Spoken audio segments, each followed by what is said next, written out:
These are two cities, two neighborhoods divided by one street. This is the east side. This is Alter Road. To the right is Grosse Pointe Park. To the left, the city of Detroit. Not so long ago, these two neighborhoods on either side of Alter looked almost identical. Dense city neighborhoods with houses packed side by side, with neighborhood schools and neighborhood stores.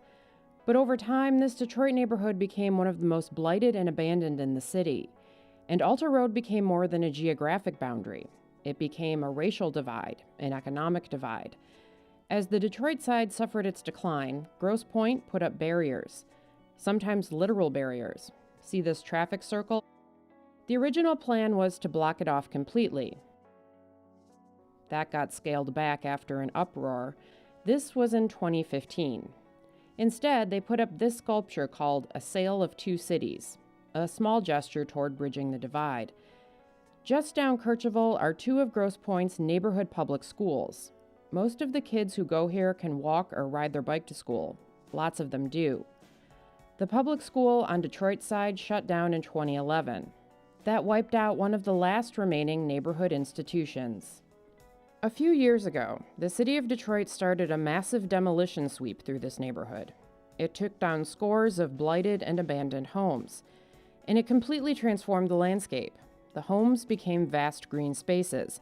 Parts of it feel like the country. This isn't just empty space. People still live here, and some of them want to stay. But they're more and more isolated.